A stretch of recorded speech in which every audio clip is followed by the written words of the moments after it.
All right, let's get right into it. A huge new report from the United Nations is sounding an alarm. It says the world is at a crossroads. Global insecurity is on the rise, and one particular number is climbing to heights we have never, ever seen before, and it has major consequences for every single one of us. So today, we're going to break down what this report calls the security we need.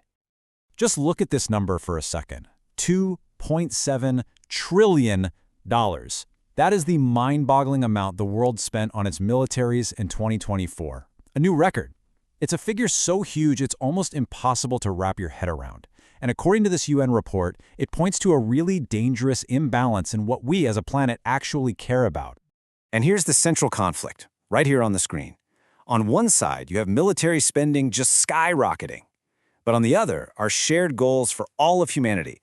The UN's Sustainable Development Goals for things like ending poverty, fighting climate change. They're completely falling behind. Actually, only about 1 in 5 of those critical targets is even on track. So it really makes you wonder, what are we choosing to fund and what are we choosing to neglect? Okay, so what does $2.7 trillion actually feel like? Let's try to put that massive number into a perspective we can understand. Think back to that incredible global effort to get the world vaccinated against COVID-19. Well, the money we spent on the military in just this 1 year could have paid for that entire global program 17 times over. Or how about this?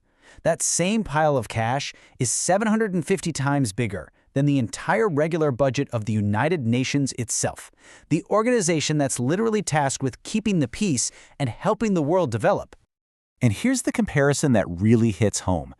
That $2.7 trillion is about the same as the combined gross domestic product of every single country on the entire African continent.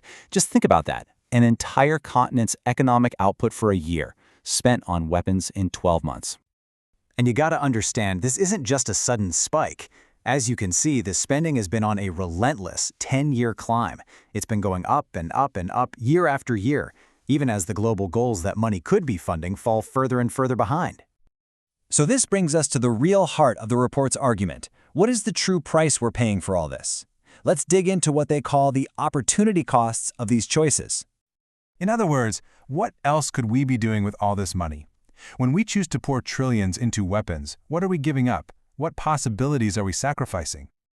Well, get this. The total military spending over the last decade adds up to almost $22 trillion. The report calculates that with that money, we could have ended world hunger, closed the extreme poverty gap, funded climate adaptation for developing nations, and provided universal basic health care and quality education for everyone on Earth. And we still would have had trillions of dollars left over. These aren't just abstract numbers. They represent real, tangible changes to people's lives. And hey, even if you're just looking at it from a jobs perspective, military spending isn't the best bang for your buck. If you invest $1 billion in education, you create more than double the number of jobs as spending that same billion in the military sector. As you can see, healthcare and clean energy create way more jobs too. And this quote from the Secretary General's report just cuts right to the heart of it.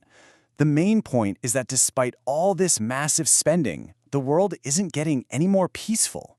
In fact, the argument is that this spending is actively getting in the way of building a better, more sustainable future. So, if more weapons and more spending aren't the answer, what is? Well, the report suggests we need a complete shift in how we think. It's about redefining what being safe actually means. So it really comes down to two very different ideas of security. The traditional view, what they call state security, is all about military power, deterrence, protecting your borders. But the new idea, human-centered security, is all about protecting people from the actual threats to their lives and well-being. Things like poverty, disease, and climate change. And what does that mean in the real world? Human-centered security is basically a world where people are free from fear and free from want. It's about making sure that every single person has the dignity and the opportunity to live up to their full potential. The report argues this is the only way to get to real, lasting peace.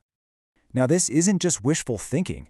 The report actually lays out a very clear plan to make this happen. It gives us a 5-point action plan to move forward. The plan is pretty straightforward. It calls on countries to put diplomacy first, to connect arms control directly to development, and to be way more transparent about military budgets. But the big idea is to seriously boost funding for human well-being and officially adopt this new way of thinking about security. Balancing what we spend on weapons with what we spend on people. And the report's conclusion couldn't be more clear. Rebalancing how we spend our money isn't just a smart thing to do for the economy. They frame it as an absolute necessity for the survival of humanity. And that leaves us with this final, really important question. As we pour more money than ever before into the tools of war, are we accidentally paying for them with our own future?